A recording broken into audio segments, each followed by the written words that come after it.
Kenapa agama diajarkan al-jannatu takhta aqdamil ummahat? Surga itu berada di bawah telapak kaki ibu. Coba itu contohnya. Digendong bersusah payah, dari tadi itu hadir, kepanasan, tidak pulang. Untuk apa? Karena mau dengar dakwah. Dan mau dengar dakwah sayang juga sama anak.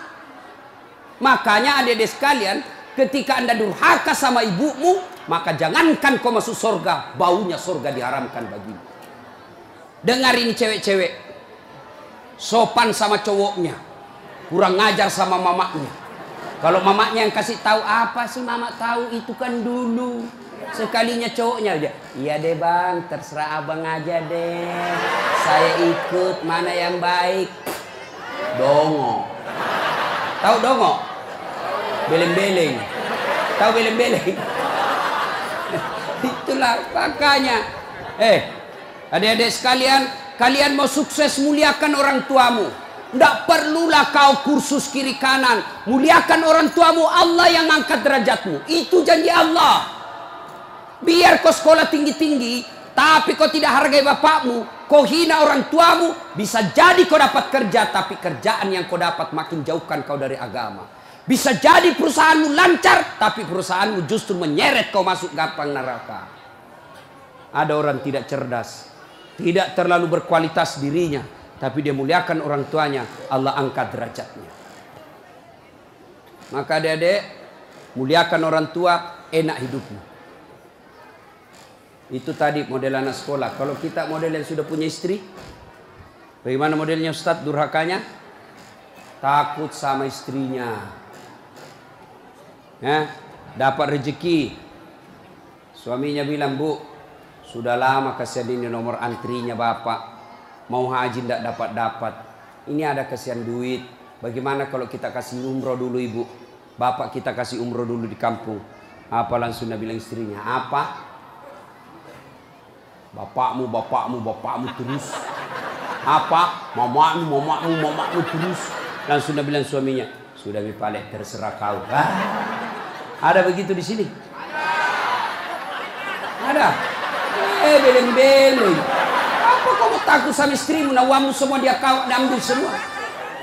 Jangan takut sama istri, Pak.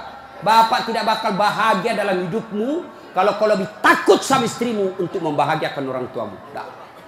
Makanya hidupmu susah dalam rumah tangga. Kenapa? Istrimu kurang ngajar sama ibumu. Maka bilang sama istrimu, jangan coba-coba sakiti perasaan ibu saya. Kalau kau lukai perasaan ibu saya bawa kau ke pengadilan agama, saya ceraikan kau baik-baik. Lalu saya bilang sama mamanya, istriku di rumah, boleh kau marah-marah sama saya, boleh kau tutup pintu, yang penting tidak kau kunci. Boleh kau lempar kepalaku, yang penting tidak kena. Satu yang tidak boleh, jangan kau pernah hina orang tuaku. Begitu kau hina orang tuaku, wabillahi taufiq wal hidayah, keluar. Begitu deh. Ada di sini takut sama istri? Jangan, Pak. Itu yang membuat ibu juga kalau mau bahagia rumah tanggamu, muliakan mertuamu. Datang mertuamu dari kampung, dari Sulawesi Selatan, hormati. Jangan baru duduk mertua dia bilang, kapan ki pulang, mak? Bawa dia, kasihan itu orang tua kalau dari kampung, naik dari Parepare, turun di pelabuhan barang, bawa ayam 3 ekor, lepas di terminal 1, nah kejar lagi tuh, bawa pisang, bawa beras, bawa semua dia bawa, kasihan. Padahal anaknya sudah ada kerjanya di papan, dia bawakan itu. Begitu cintanya orang tua kepada anak. Jadi wajar kalau ibu bapak kurang ajar, tidak akan mendapat berkah dalam hidup. Muliakan orang tua ya. Kalau ada yang tanya-tanya, kenapa hidupku susah selama ini? Tidak usah tanya jalan lain. Durhaka sama orang tua. Orang tuaku sudah meninggal, Ustaz. Cara berbuat baiknya. 1, doakan. Allahumma gfirli wali walidayya warhamhuma kama rabbayani. Saya heran lihat-lihat kita. Kalau tangannya ulama kita cium bagus. Bagus. Tapi pernahkah Bapak perlakukan tangannya ibu seperti itu? Pernahkah Bapak perlakukan tangannya orang tua? Saya orang lain, belum tentu saya doakan Bapak ikhlas. Doakan saya Ustadz, saya doakan tapi belum tentu saya ikhlas. Kenapa? Saya belum tahu Bapak. Tapi kalau orang tuamu yang doakan kamu, pasti ikhlas. Saya tadi kesini, ibu saya telepon. Mak, telo doa mau kak mak? Woi, walo doa aku nak. Saya tidak doakan diriku. Kau selalu ku doakan karena kau selalu jalan. Itu ibu. Kalau suami bu, jangan sampai ibu juga berdosa kepada orang tua gara-gara suami. Jangan sampai bapak-bapak berdosa hanya karena istri. Jangan sampai kalian yang masih kecil durhaka sama orang tuamu, maka hidupmu bakal susah. Muliakan orang tua. Doakan. Allahumma gfirli wali walidayya warhamhuma kama rabbayani shaghira. Sudah itu doa lagi, ya Allah ampuni dosanya orang tuaku kalau sudah meninggal. Terima amalnya, lipat gandakan kebaikannya, lapangkan alam kuburnya. Sudah itu saja. Ada rezeki, sedekah. Ada rezeki, sedekahkan. Saya mau terang kuburnya orang tuaku. Perbaiki sound sistemnya masjid. Terang itu kuburnya. Saya mau terang kuburnya orang tuaku. Kirim pembeli lampu. Kasih tahu panitia masjid. Mulai bulan depan saya yang bayar itu masjid lampunya. Jangan ambil uang celengan. Terang itu kuburnya orang tua. Dan demi Allah tidak ada orang bangkrut gara-gara rajin sedekah. Ada yang bangkrut gara-gara sedekah? Mana buktinya? Makin sedekah makin kaya. Rahmat Mas'ud. Coba lihat. Orang datang itu, bos, membayar ke bos. Bos, baju sekolah bos. Bos, istriku melahirkan. Bos, terbakar anuku. Bantu. Tapi mana ada yang bangkrut kalau rajin sedekah? Tidak ada pak. Kenapa bapak ibu miskin? Kalau selalu minta-minta. Berhenti minta-minta. Allah kasih kau kaya. Sedekah. Saya tidak bisa sedekah dengan duit, sedekah kau dengan tenagamu. Saya tidak bisa sedekah banyak-banyak, sedekah dengan apa? Lihat itu masjid. Oh, sudah kotor anunya. Apa namanya itu? Kudungnya. Putih bukan, coklat bukan, hitam bukan, kat diam nih. Sudah, bawa masjid satu kudung. Itu sedekah. Oh, masjid antara masjid dengan toilet jauh. Sedekah dengan sandal swallow. Nah, curi orang, tidak ada urusan. Itu sedekah. Kita lihat karpet, sudah jelek, sedekah dengan karpet. Insya Allah, banyak pahala. Hari Jumat, kita kirim air botol gelas ke sana. Air gelas ke sana. Orang minum, itu sedekah. Saya cuma bisa nasi bungkus 10, saya sumbang hari Jumat. Itu sedekah. Allah tidak lihat banyaknya. Yang penting, ikhlas banyak daripada sedikit tidak ikhlas. Sedekah. Serius. Sudah sedikit tidak ikhlas lagi. Mending banyak ikhlas. Iya toh? Panasnya di. Nggak bisa konsentrasi sejenak. Lewat-lewat ketawa itu kak bos. Nah ibu bapak. Salah satu sunnah yang dianjurkan Nabi sholat jamaah. Nabi kumpul-kumpul sama sahabat. Ya, enggak apa-apa, enggak apa-apa. Enggak usah kasih, enggak apa-apa, Pak. Sedikit lagi, 5 menit lagi. Menunggu orang masjid takwa. Ya. Nabi, saudara-saudara sekalian, kalian yang tetangga dengan masjid wajib datang berjamaah. Bertanya sahabat, mana tetangga masjid ya Rasul? Kanan masjid 40 rumah. Depan masjid 40 rumah. Belakang masjid 40 rumah. Belakang masjid 40 rumah. Itu tetangga masjid. Bubar. Tiba-tiba datang tunanetra. Tahu tunanetra? Tidak melihat. Ya Rasulullah bagaimana saya? Oh kau ndain karena kau tidak melihat. Pulang ini. Boleh kau sholat di rumahmu karena kau tidak melihat. Pulang. Belum jauh dipanggil kembali Nabi. Ya fulan, tan. Sini kau dulu. Kenapa? Kau dengar azan di masjid. Saya dengar ya Rasul. Kalau begitu kau wajib datang berjamaah di masjid. Zaman Nabi, tunanetra wajib berjamaah karena dia dengar azan di masjid.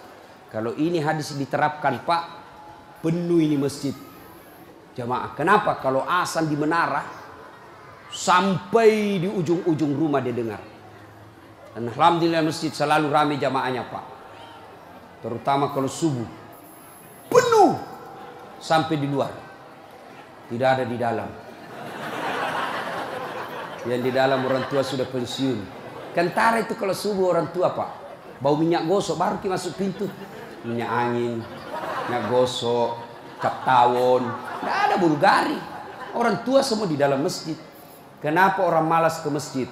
Satu, karena dia tidak lihat pahalanya. Coba kalau Pak Rahmat Mas'ud umumkan, siapa yang datang sholat berjamaah subuh dapat beras 50 kilo, pembeli pulsa 200.000. Jam 5 sholat subuh, jam 10 malam sudah pesan masjid sampai di luar. Kenapa? Karena dia lihat pahalanya. Yang kedua, kenapa orang malas ke masjid? Karena dia tidak tahu pahalanya. Dengar bapak-bapak ini, terutama kita yang sudah muka-muka sakaratil maut ini, yang sudah tua ya, rajin-rajin ke masjid Pak, berdoa mudah-mudahan bapak lagi sujud ajal menjemput. Apa keutamaan berjamaah di masjid? Satu, kalau hujan basah baju atau kena debu melengket di badan, ke masjid, bajunya yang basah itu melindungi dia nanti di pada masa. Tahu mantel Pak, hujan, kalau hujan pakai payung. Apa tujuan itu payung? Supaya bapak tidak kena air, supaya ibu tidak kena air kalau pakai baju mantel. Begitulah fungsinya baju yang basah. Ketika bapak ke masjid dan gerimis, basah baju itu bapak yang melindungi bapak agar tidak disentuh api neraka. Sudah. Coba jangan juga salah paham. Teman-teman sudah dengar begini, hujan keras dia buka payungnya, pergi di jalan. Belen-belen namanya itu. Ya. Apalagi keutamaan berjamaah di masjid? Kata Nabi, kalau kau wudhu dulu, lalu kau datang ke masjid, langkah-langkah kakimu adalah jihad fisabilillah. Melangkah kaki kanan, 1 pahala dicatat. Melangkah kaki kiri, gugur dosa kecil. Jadi kalau 300 rumah masjid, dari rumah tak dari masjid, 300 meter kali 2, 600 meter. Berapa langkah kaki itu bapak dapat? Apalagi kalau bapak jalan begini, berapa langkah kaki itu? Iya toh. Apalagi kalau bapak keliling-keliling dulu ke kampung baru, sampai di sini selesai orang sholat dong. Apalagi keutamaan berjamaah di masjid? Seluruh materi yang kita lewati, pagar, tembok, dinding, aspal, tumbuhan, semua jadi saksi. Dia akan berkata, ya Allah, jangan kau masukkan dia neraka, masukkan dia surga. Saya saksinya. Tanggal 26 November dia datang berjamaah masjid. Saya yang lihat. Itulah sebabnya kalau kita sholat jamaah, kalau kita datang ke masjid, setiap kita sholat sunnah di masjid, 2 rakaat pindah lagi, 2 rakaat pindah lagi. Supaya apa? Tambah banyak saksinya di akhirat kelak. Itulah sebabnya Nabi menganjurkan, kalau kau ke masjid, lain jalan waktu pergi, lain pula jalan waktu pulang. Ini amalkan Pak, amalkan, itu sunnah. Bapak datang masjid dari pintu sana, pulang dari pintu sana. Itu makin banyak saksi di akhirat. Yang keempat, lipat 27 kali. Artinya, sekali bapak sholat di masjid, 27 kali sholat di rumah baru sama pahalanya. Apalagi, kalau di masjid ada disebut doa bersama. Mungkin di rumah bapak susah sholat. Mungkin di rumah banyak godaan. Mungkin di rumah ibu bingung. Ini saya sudah tahiyat atau belum? Ini sudah 2 atau 3? Ini apa? Kalau di masjid aman. Tidak ada kecemasan seperti itu. Nah, itu datang ke masjid. Yang berikutnya, yang membuat orang malas ke masjid. Tadi, yang ketiga, manajemen masjid tidak bagus. Mana manajemen masjid yang tidak bagus? Selalu disimpan saldo kas. Jangan simpan saldo Pak.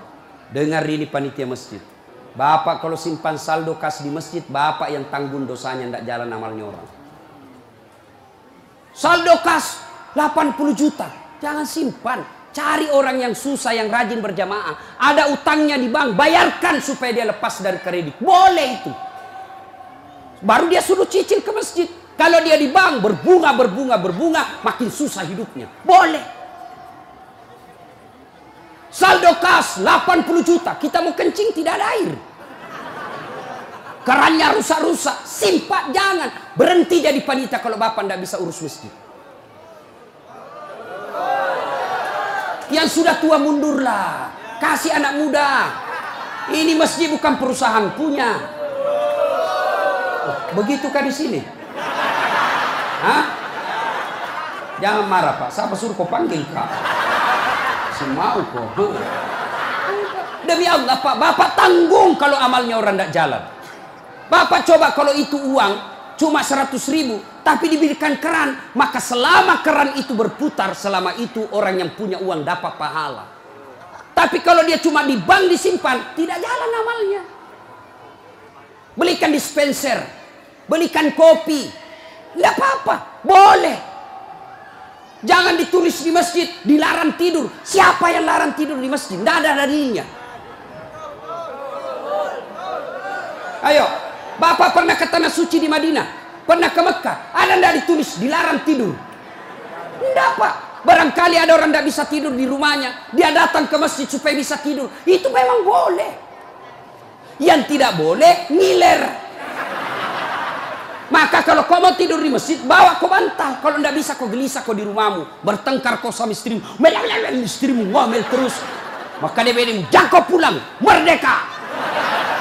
Bodoh itu istri sekarang kalau Nabi bilang sama istrinya, jangan kau pulang. Oh, gembirai. Langsung Nabi bilang pacarnya, sini kau sayang. Di rumahku kau tidur. Kulayani kau dengan baik. Sudah. Jangan ditulis, jangan bawa anak-anak berisik. Bersyukur kalau masih ada anak-anak berisik di masjid. Kalau tidak ada anak-anak berisik di masjid, maka tidak ada lagi nanti yang mau datang di masjid. Kalian juga orang tua, kalau anakmu mau ke masjid, belikan songkok dan baju baru. Anaknya mau pergi, Pak, mau pergi masjid, belikan songkok. Apa dia bilang? Itu nak, songkok na nenek nu kau pakai.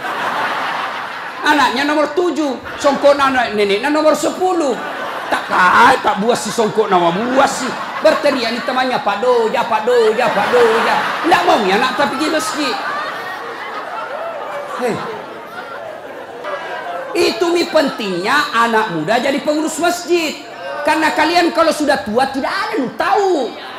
Kau juga anak muda, muliakan orang tua. Tempatkan di mana itu orang tua, tempatkan sebagai penasehat masjid. Jangan masjid dikira dia punya. Ini lembaga umat yang punya. Kasih karpet yang bagus. Ada saldo kas, jangan simpan Pak, Bapak berdosa. Tidak jalan amalnya orang. Apalagi membuat orang malas ke masjid. Apa? Kadang-kala apa? Sound sistemnya jelek. Begitu kita takbir Allahu Akbar, langsung story.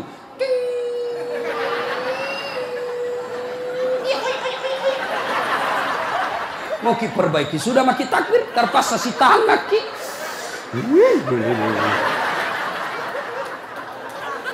Apalagi membuat orang malas ke masjid. Apa? Kadang-kala muadzin. Jengkel orang dengar muadzin. Orang tua, sudah tua, tidak mau tom mengalah, mundur na wasangiko.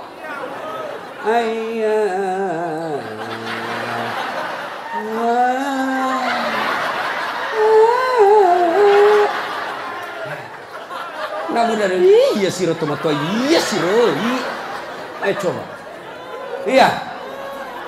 Apalah yang membuat orang malas ke masjid? Kadang-kala penceramah. Kita di rumah sudah bertengkar istri. Di kantor mumet pikiran. Kita datanglah ke masjid dengar ceramah. Mudah-mudahan kita dapat pencerahan. Ini bukan pencerahan, kita kasih takut kita terus. Dibakar pantatmu. Ditusuk. Udah bilang gak boleh.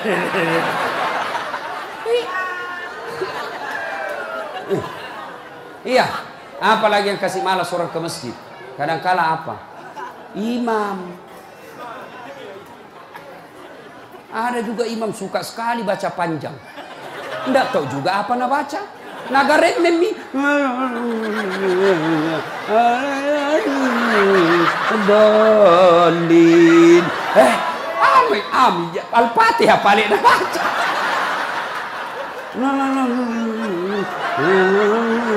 Dalin. Malam petoni tidak jelas. Makanya kata Nabi, kalau kau jadi imam, dengar ini Pak Imam. 1, baca kau yang ringkas. Kenapa? Karena jamaah kita di belakang macam-macam. Ada yang sudah tua tidak bisa lama berdiri. Ada anak muda yang baru datang, tidak senang yang lama-lama. Pulang di masjid, enak sembahyang di masjid. Ampun Ma Ustaz. Kenapa? Dia bilang itu mesti aliran sesat. Kenapa aliran sesat? Dari sembahyang subuh 3 rakaat. Bukan 3 rakaat, sujud tilawah nama itu dong. Makanya tuh imam sebelum kau takbir jelaskan dulu jamaahmu. Adik-adik, ini kita sujud tilawah. Sunnah malam Jumat membaca surah As-Sajdah. Pada rakaat kesekian kita harus sujud. Nah, ini bukan 3 rakaat tapi karena Allah perintah ayat itu dibaca sujud. Jelaskan. Yang sunnah, giliran apa ini? Kenapa 3 rakaat? Enggak, kau yang dongo.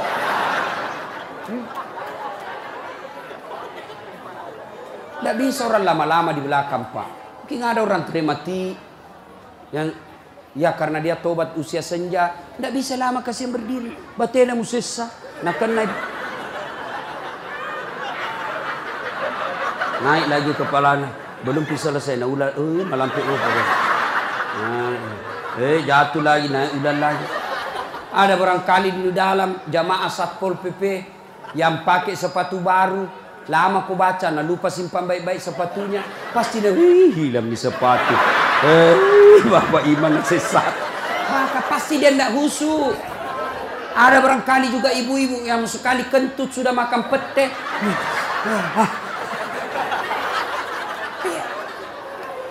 Ya. Yang kedua kata Nabi, kalau kau jadi imam, baca yang umumnya orang hafal. Tujuannya apa, Ustaz? 1, supaya jamaah ikut kalau dia hafal. Coba kalau kita imam baca Al-Fatihah, kita ikut juga toh. Kenapa? Karena kita hafal. Tapi coba imam membaca surah Al-Baqarah ayat 10 sampai 120. Nah, imam sibuk dengan bacanya, kita sibuk dengan hayalan tak. Mau ikut, tidak dihafal.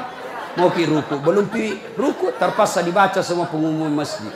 Keadaan keuangan masjid, saldo kas pengeluaran, sumbangan dari haji, dibaca semua.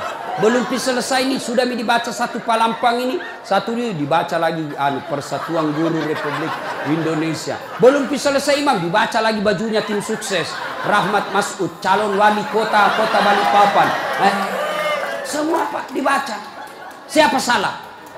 Imam. Ada ini cerita gini, wallahu alam benar atau tidak. Ada penghafal Quran, dites bacaannya. Nah, kau imam, kau mau dengar bacaanmu. Imamlah dia. Dia baca betul yang susah. Hanya dia yang tahu. Tiba-tiba jatuh cicak di kepalanya. Tas hilang itu. Stres. Orang stres hilang bacaannya. Apa sambungannya ini ayat? Mau ruku, tidak tahu. Apa sambungannya? Tidak ada tuh bisa bantu. Terpaksa Nabi bilang imam, tolong bantu di belakang. Nabi bilang di belakang, saya juga tidak tahu. Tiba-tiba berteriak anak muda. Dia bilang, kalau begitu ya sudah, ya Allahu Akbar. Siapa salah? Siapa salah?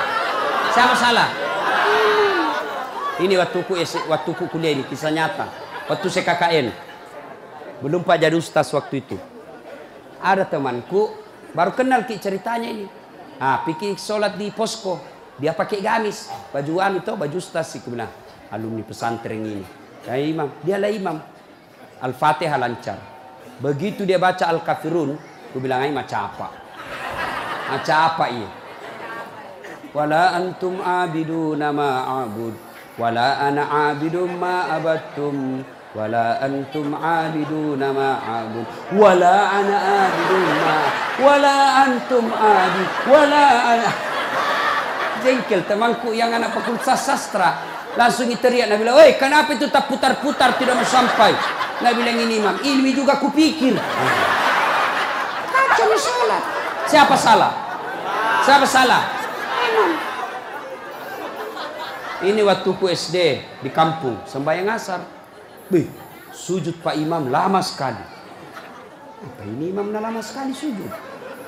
Tiba-tiba ada temanku nangkat kepalanya, sembahyang asar tuh. Dan tidak ada imam. Ternyata imam keluar dari pintu samping. Kacau sholat bubar, tidak ada imam. Selesai sholat ditanya, Pak Imam, kenapa kau tinggalkan saf? Nabi bilang, kentut kanan. Pak Imam, lain kali kalau Bapak Imam kentut, kasih bangun ki dulu supaya dilihat kau pergi. Nabi bilang, ku sengaja nak karena malu aku lihat. Kacau sholat. Siapa salah? Siapa salah? Imam. Makanya agama mengajarkan dalam fikih sholat jamaah, hati-hati milih imam. Makmum siapa saja boleh jadi makmum. Mulai orang gila sampai orang sadar boleh jadi makmum. Mulai orang dewasa sampai belum balik boleh jadi makmum. Mulai orang cerdas sampai orang blow on boleh jadi makmum. Imam tidak boleh. Hati-hati. Kenapa? Salah imam kacau sapi. Maka hati-hati. Kalau salah imam bubar jamaahmu. Perlu ini perlu. Nah, dia tanya, Ustadz bagaimana kalau perempuan? Boleh ibu perempuan ke masjid, tapi tidak dianjurkan. Tapi kalau mau ke masjid, jangan dilarang kata Nabi. Kenapa perempuan dulu tidak dianjurkan ke masjid? Karena dulu tidak aman. Kalau pergi sendiri diculik dan diperkosa dulu. Sekarang di Manggar aman. Siapa mau culik apalagi kalau ibu sudah 60 tahun. Siapa mau culik bu, bikin susah. Ada remaja. Ini ustadz yang ceramah. Tidak pernah saya pondok pak. Tidak pernah saya sekolah pondok. SD sekolah umum, SMP sekolah umum, SMA sekolah umum, sarjana sekolah umum, S2 sekolah umum, S3 sekolah umum. Di mana saya belajar agama? Datang ke masjid. Saya kalau Ramadan dulu zaman SMP dan SMA, saya sudah bermalam di masjid. Waktu itu belum saya tahu apa itu itikaf. Tapi ternyata itulah itikaf, tinggal di masjid. Apa kerjaku? Kalau sudah jam 2 teriaklah saya di masjid. Sahur, sahur, sahur. Kalau ada lebih kue bawa sedikit ke masjid. Kita mau juga buka puasa mau makan sahur di sini. Cuma ada dulu imam di kampungku aneh-aneh pak. Berteriak ini bilang, jangan pak, jangan pak. Orang kaget semua, siapa yang pukul Pak Doja? Oh lari semua orang ke masjid. Jangan pak. Ternyata jam 4. Kacau orang. Sudah itu ditegur, jangan bilang jangan pak. Kaget karena Pak Doja tidak tahu. Nah bilang lagi, sahur, sahur. Sudah jam 3 lewat 60 menit. Cocok tahu aja gampang. Ayo, ibu bapak, saudara-saudara sekalian, kita juga jamaah ada aturannya. Sudah ya? Nah, karena sudah waktu dari tadi saya tunggu, alhamdulillah. Kalau masih mau dengar ceramah, kita pergi rame-rame ke Masjid Taqwa. Kan tidak dibayar gitu. Nah, kita sama-sama lah ke sana. Ini saja tausiah kita, mudah-mudahan ada manfaat.